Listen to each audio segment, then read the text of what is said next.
Hello everyone, मैं हूं गौरव काकरान और आप देख रहे हैं काकरान इंस्टीट्यूट। दोस्तों, आज इस वीडियो में हम बात करने वाले हैं ग्रुप डी की भर्ती के बारे में। डिटेल में बात करेंगे, एक एक चीज़, कब से कब तक फॉर्म भरे जाएंगे, कम से कम उम्र कितनी होनी चाहिए, ज़्यादा से ज़्यादा कितनी होनी चाहिए, क्या सिर्फ 10वीं वाले इस फॉर्म को भर सकते हैं या 10वीं के साथ ITI भी होना जरूरी है। अगर आप फॉर्म भरने जा रहे हैं, आपको ये नहीं पता है कि पोस्ट प्रिफरेंस कैसे देना है।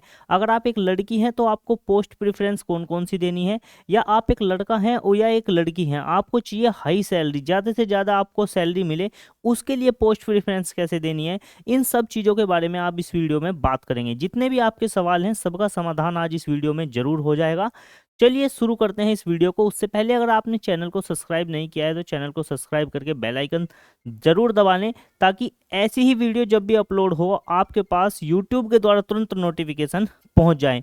पूरी डिटेल में हम बात करने वाले हैं। तो शुरुआत करते हैं सबसे पहले कि इसका नोटिफिकेशन जो जारी किया गया था रेलवे के द्वारा, वो कब किया गया था? 28 दिसंबर 2024 को जारी किया गया था। ऑनलाइन जो फॉर्म भरने स्टार्ट होंगे वो 23 जनवरी 2025 से शुरू हो जाएंगे, मतलब हो चुके हैं। और ये इनकी लास्ट डेट जो है वो क्या है? 22 फरवरी 2025। फीस पेमेंट की लास्ट डेट भी कितनी है? 22 फरवरी 2025। एग्जाम की डेट अभी नहीं आई है, एडमिट कार्ड की भी डेट नहीं आई है, ना ही अभी रिजल्ट की कोई भी डेट बताई गई है, जिसके बारे में भी हमें जल्द ही पता चल जाएगा। बात करें फीस की, तो जनरल और OBC कैटेगरी के लिए फीस जो होगी वो कितनी होगी? 500 रुपये। आप अगर SC ST EBC फीमेल या ट्रांसजेंडर हैं तो आपके लिए फीस कितनी होने वाली है? 250 रुपये।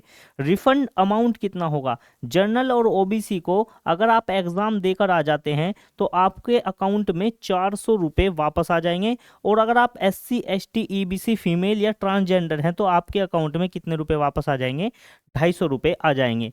पेमेंट आप किस किस मोड से कर सकते हैं? आप अपने debit card, credit card, internet banking, IMPS या कैश या फिर मोबाइल वॉलेट से भी आप पेमेंट कर सकते हैं। मेरी सभी बच्चों को ये सलाह रहेगी, जब भी आप अपना फॉर्म खुद भरें या किसी और से भरवाएं तो आप जो अमाउंट कटवाएं वो अपने ही खाते से कटवाएं, ताकि जो बाद में आपके पैसे रिफंड होंगे वो आपके ही खाते में रिफंड हो जाएं। कई बार फॉर्म भरने वाले क्या करते हैं कि वो आपसे फॉर्म जो है भरते समय अपने अकाउंट से पैसे कटवा देते हैं, और उसके कारण क्या होता है, जो रिफंड आने की प्रोसेस है या तो वो डिले हो जाती है, या फिर उनके अकाउंट में ऐसा देखा गया है कि कई बार पैसा ट्रांसफ़र कर दिया गया। वैसे तो आप अकाउंट की सारी डिटेल जो भी डलवाएं अपनी डलवाएं, पैसा भी जो कटवाएं अपने अकाउंट से कटवाएं, तो ये बिल्कुल सेफ माना जाएगा आपके रिफंड को लेकर। तो चलिए आगे बढ़ते हैं। उससे पहले मैं बताना चाहूँगा कि आप जो है जल्द से जल्द फॉर्म ज़रूर भर लें। क्या चीज़ क्या होनी है वो तो बाद की बात है। वैकेंसी को लेकर भी बात चल रही है कि वैकेंसी 32,000 से बढ़ा दी जाए। ये सुना भी जा रहा है और हो भी सकता है कि रेलवे भर्ती बोर्ड इस वैकेंसी को 50 या 60,000 कर दे। लेकिन सबसे पहले आपको किसी भी चक्कर में नहीं पड़ना है, आपको सबसे पहले फॉर्म भरने जाना है। क्योंकि कुछ बच्चे आखिर तक रुके रहते हैं, फिर बाद में वेबसाइट स्लो हो जाती है और फॉर्म नहीं भरा जाता। तो सबसे पहले आपका काम है फॉर्म भरना। आज मैं आपको ये भी बता दूंगा पोस्ट प्रेफरेंस कैसे देनी है, तो इसके बाद आपको बिल्कुल भी देरी नहीं करनी है, आपको फॉर्म जरूर भर के आना है। तो चलिए बात कर लेते हैं एज लिमिट की। एज लिमिट जो है वो काउंट हो रही है 1 जनवरी 2025 से, पहले 1 जुलाई 2025 से की जानी थी। ठीक है, तो ये आपकी उम्र जो होनी चाहिए वो 18 से 36 साल की होनी चाहिए, यानी कि ज़्यादा से ज़्यादा 36 साल तक आप इस फॉर्म को भर पाएंगे। ठीक है, अपर एज लिमिट जो है वो क्या है? अगर आप जनरल कैटेगरी से और EWS कैटेगरी से हैं तो आपकी जो उम्र है वो 1989, 2 जनवरी 1989 से पहले की आपकी पैदाइश नहीं होनी चाहिए। अगर आप OBC या नॉन क्रीमी लेयर से हैं तो आपकी 2 जनवरी 1986 से पहली पैदाइश नहीं होनी चाहिए। अगर आप SC ST से हैं तो आपकी 2 जनवरी 1984 से पहले पैदाइश नहीं होनी चाहिए। आप देख सकते हैं आप किस दायरे में आ रहे हैं। अगर आप इनके दायरे में हैं तो आप फॉर्म जरूर भर सकते हैं। 8वां वेतन आयोग लगने वाला है, तो ग्रुप डी की सैलरी 40 से 45,000 आराम से हो जाएगी। कुछ हाई पेड सैलरी की पोस्ट होती हैं उनकी और भी ज़्यादा हो जाएगी। तो ग्रुप डी अब आम पोस्ट नहीं रही है, तो आप ग्रुप डी का फॉर्म जरूर भरें, भले ही आप ग्रेजुएट हों या आपने 12th कर रखी हो। ठीक है, फॉर्म जो है वो 10वीं से ही भरे जाएंगे, उसके बारे में भी आगे बात करेंगे। सभी कैटेगरी, कोई सी भी कैटेगरी हो, उसके लिए अपर लोअर लिमिट जो है वो कोई भी 1 जनवरी 2007 से बाद का पैदा नहीं होना चाहिए। ठीक है, 1 जनवरी 2007 से बाद की आपकी पैदाइश नहीं होनी चाहिए, आप फॉर्म नहीं भर पाएंगे। तो उम्मीद है आपको एज लिमिट का डाउट क्लियर हो गया होगा। तो चलिए बढ़ते हैं अगली तरफ। अगर वीडियो अच्छी लग रही तो वीडियो को लाइक ज़रूर कीजिए, हमें पता चल जाएगा कि आपको हमारी मेहनत कैसी लगी। बात करें कैंडिडेट, अगर आप सिर्फ 10वीं पास हैं, 10वीं पास, तो आप फॉर्म भर सकते हैं। अगर आपने 10वीं की हुई है प्लस आप ITI भी है तो भी आप इस फॉर्म को भर सकते हैं। तो हर एक वो बच्चा जिसने सिर्फ 10वीं पास कर रखी है वो फॉर्म भर सकता है, ऐसा रेलवे बोर्ड ने ट्वीट के माध्यम से हाल ही में बताया भी है। क्योंकि कुछ बच्चों के मन में डाउट था कि 10वीं के साथ ITI भी होनी जरूरी है या नहीं। ऐसा कोई भी कंपलसरी नहीं है, अगर आपने सिर्फ 10वीं की है तो आप इस फॉर्म को जरूर भर सकते हैं। ठीक है, तो यही चीज़ मुझे को आपको इसमें बतानी थी। बाकी आगे चलते हैं। आगे अगर बात करें सिलेबस के कितने कितने क्वेश्चन होंगे, इनके बारे में हम बात करने वाले हैं। उससे पहले ये देख लेते हैं, railway administration reserve the right to conduct CBT, computer based test होगा आपका। उसके बाद आपका फिजिकल एफिशिएंसी टेस्ट होगा, यानी कि फिजिकल होगा। उसके बाद आपका क्या होगा, डॉक्यूमेंट वेरिफिकेशन होगा, और उसके बाद आपका मेडिकल होगा।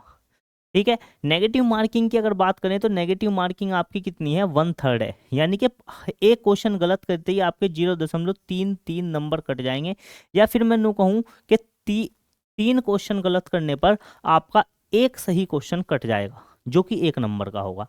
ठीक है, उम्मीद है आपको ये समझ में आ गया होगा। Minimum percentage for marks for short list, general category के कम से कम 40% मार्क्स होने चाहिए शॉर्ट लिस्ट होने के लिए। उसके बाद फिर डिपेंड करता है कि मेरिट कहाँ जाती है। कम से कम 40% होने चाहिए, ज़्यादा से ज़्यादा मेरिट के ऊपर डिपेंड होता है। तो अब बात करते हैं EWS के लिए भी कम से कम 40%। अगर आप OBC नॉन क्रीमी लेयर से हैं, SC ST से हैं, तो आपके लिए कम से कम क्वालिफाइड मार्क्स कितने हैं, 30%। इससे कम अगर आपके परसेंटेज आते हैं तो आप कहीं भी स्टैंड नहीं कर पाएंगे, तो उसे आप फिर एग्ज़ाम को छोड़ ही दें। बात करें अगर सिलेबस की कि कितने क्वेश्चन है और कितना समय हमको मिलने वाला है और कितने नंबर के होंगे। बात करें जनरल साइंस की, जनरल साइंस के 25 क्वेश्चन है, हर क्वेश्चन 1 नंबर का है, तो 25 नंबर के हो गए। मैथमेटिक्स की अगर बात करें तो 25 क्वेश्चन है, 25 नंबर के। जनरल इंटेलिजेंस एंड रीजनिंग की बात करें, 30 क्वेश्चन आएंगे, 30 नंबर के। बात करें GK और करंट अफेयर की, 20 क्वेश्चन आएंगे 20 मिनट के लिए। तो उम्मीद है आपको चीज़ें समझ में आई होंगी। टोटल 100 क्वेश्चन है और कितने नंबर हैं आपके, टोटल 100। इनको करने के लिए आपके पास समय कितना है, 90 मिनट है, काफ़ी अच्छा समय दिया गया है। और अगर ज़्यादातर समय की बात करें तो आपको जो ज़्यादा समय लगेगा, थोड़ा बहुत जो ज़्यादा समय लगेगा वो मैथमेटिक्स में लगता है और रीजनिंग में लगता है। जनरल साइंस और GK के क्वेश्चन यानी कि 25 और 20 45 क्वेश्चन तो ऐसे हैं जो आपके देखने मात्र से सोल्व होते हैं, क्योंकि इनमें आपको कोई कैलकुलेशन नहीं करनी होती। तो उम्मीद है आपको समझ में आया होगा। रीजनिंग के ज़्यादा क्वेश्चन है, मैथ के रीजनिंग से कम क्वेश्चन है। ठीक है, तो ये भी एक प्लस पॉइंट हो जाता है एग्जाम के लिए। लेकिन ग्रुप डी को आप हल्के में बिल्कुल भी ना लें। ग्रुप डी की जो मेरिट है वो काफ़ी हाई जाती है, क्योंकि ऐसा भी नहीं है कि ग्रुप डी में हल्के क्वेश्चन आते हैं, ठीक ठाक क्वेश्चन आते हैं। इनकी प्रैक्टिस भी हम जल्दी कराना शुरू कर देंगे अपने यूट्यूब चैनल पर। हमारी एप्लीकेशन भी है काकरान इंस्टीट्यूट, प्ले स्टोर से आप वो भी डाउनलोड कर सकते हैं। जल्द से जल्द हम कोर्स बनाकर उस पर लॉन्च करने वाले हैं। तो चलिए बात करते हैं आगे। आगे अगर बात करते हैं कि वैकेंसीज का पैटर्न क्या रहा है। 2018 में वैकेंसी निकली थी 62,097। 2019 की बात करें तो 1,03,769 और 2025 में निकली है 32,438। इसी की वजह से थोड़ा सा सभी बच्चे जो हैं वो और सभी टीचर्स जो हैं वो भी क्या कर रहे हैं, डिमांड कर रहे हैं कि वैकेंसी को बढ़ाकर 1 लाख कर दी जाए। देखते हैं कि रेलवे भर्ती बोर्ड क्या करता है। हमारी सबसे की भी यही रिक्वेस्ट है रेलवे भर्ती बोर्ड से कि भर्ती को बढ़ा दिया जाए, क्योंकि स्टूडेंट जो हैं वो काफ़ी ज़्यादा हैं और वैकेंसी जो है वो काफ़ी कम है। तो चलिए आगे बढ़ते हैं। आगे अगर हम बात करें कि railway RRB group D vacancy post wise distribution के पोस्ट के हिसाब से डिस्ट्रीब्यूशन किस तरीके से है, तो देखिए बात करते हैं सबसे ज़्यादा पोस्ट कहाँ पर है। सबसे ज़्यादा पोस्ट की बात करूं, मैंने लिखा हुआ है नंबर 1 यानी कि track maintainer. Track maintainer GR4 की सबसे ज़्यादा वैकेंसी है, जितने कितनी है 13,187 पोस्ट हैं इसकी। बात करें इसके बाद पॉइंट्समैन बी की जो है वो कितनी है 5,058 पोस्ट है। और इसके बाद तीसरे नंबर पर हमारा जो आता है वो आता है असिस्टेंट वर्कशॉप मैकेनिकल, इसकी 3,077 के लिए है। और इसके बाद चौथे नंबर पर जो हमारा आ जाता है वो आ जाता है जी असिस्टेंट CNW, 2587 पोस्ट हैं इसकी। इसके बाद आ जाता है असिस्टेंट SNT, जिसकी 2012 पोस्ट हैं। इसके बाद आ जाता है असिस्टेंट TRD, 1381 पोस्ट इसकी हैं। और इसके बाद आ जाता है असिस्टेंट TL&AC, इसकी पोस्ट हैं 1041। और असिस्टेंट लोको शेड इलेक्ट्रिक की पोस्ट है 950। और इसके बाद जो आ जाता है असिस्टेंट ट्रैक मशीन, इसकी पोस्ट है 799। और अगर बात करते हैं असिस्टेंट ऑपरेशन इलेक्ट्रिकल की, ये 10वें नंबर पर है, इसकी पोस्ट है 744। और 11वें नंबर की अगर हम बात करें तो 11वें नंबर पर आ जाता है असिस्टेंट TL&AC वर्कशॉप की, जिसकी कुल 624 पोस्ट हैं। और अगर बात करें इससे आगे असिस्टेंट लोको शेड डीजल की, तो 420 पोस्ट हैं कुल। और इससे बाद में अगर बात करें तो असिस्टेंट ब्रिज 301 पोस्ट है। और सबसे आखिर में अगर हम बात करें तो असिस्टेंट पी वे, इनकी जो पोस्ट है वो कितनी है 247 पोस्ट है। तो आपको समझ में आ गया होगा सबसे ज़्यादा से लेकर सबसे कम तक की पोस्ट किस तरीके से दी गई है। ये हमने बात किया गया है कि पोस्ट, नंबर ऑफ पोस्ट कितनी है सबसे ज़्यादा से लेकर सबसे कम तक किस तरीके से इसको डिवाइड किया जा रहा है। ये पोस्ट बढ़ भी सकती हैं अगर रेलवे भर्ती बोर्ड ने भर्ती को बढ़ाकर 32,448 से बढ़ाकर ज़्यादा वैकेंसी कर दी, तो इन पोस्ट जो हैं वो बढ़ जाएंगी। तो आपको ये इंतज़ार नहीं करना है कि कब रेलवे भर्ती बोर्ड इसको बढ़ाए भर्ती को या क्या करे। आपको बस ये करना है कि आपको फॉर्म भर देना है। ठीक है, तो चलिए आगे की बात करते हैं। इसके बारे में हम बाद में बात करेंगे। सबसे पहले हम ये जान लेते हैं कि रेलवे भर्ती बोर्ड के द्वारा ग्रुप जोन वाइज जो है वो डिस्ट्रीब्यूशन पोस्ट का किस तरीके से है। अब आपके मन में ये भी डाउट एक आता है कि किस जोन से हमको फॉर्म भरना चाहिए, किस जोन में मेरिट कम जाती है, किस जोन में मेरिट हाई जाती है। देखिए मेरी तो सलाह ये रहेगी, सबसे पहले आप ये देखिए कि आपके घर के आसपास अगर आपको नौकरी मिल जाए तो वो ज़्यादा बेहतर है।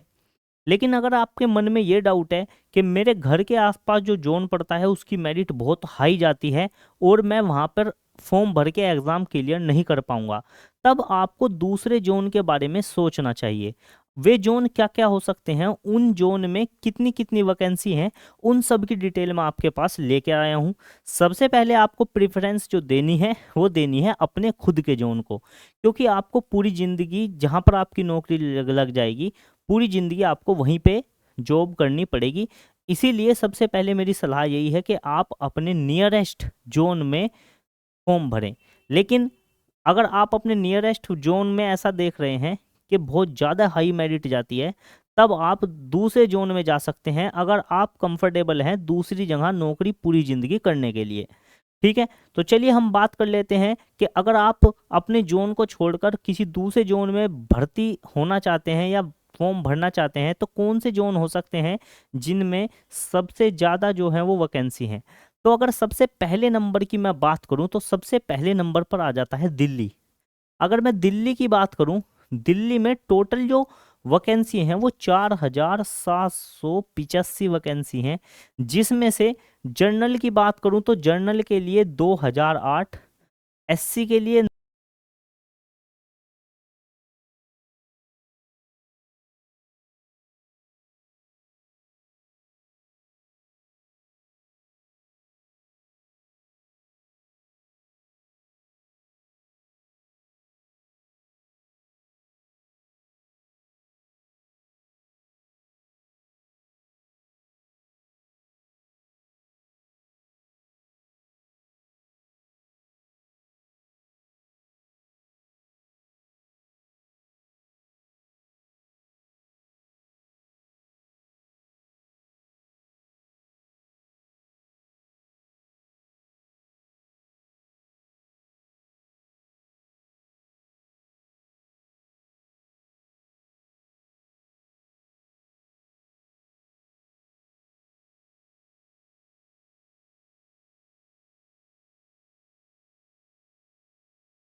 जिस जोन में सबसे कम मेरिट गई होगी, भले ही वहाँ पोस्ट कम हो मेरी कैटेगरी की, मैं तो फॉर्म वहाँ भरूंगा।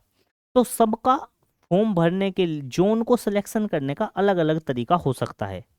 कुछ लोग ज़्यादा वैकेंसी वाली जगह पर जाना पसंद करते हैं, कुछ लोग जहाँ कट ऑफ सबसे कम गई हो, भले ही उसकी वैकेंसी वहाँ पर कम हो, वहाँ पर फॉर्म भरना पसंद करते हैं।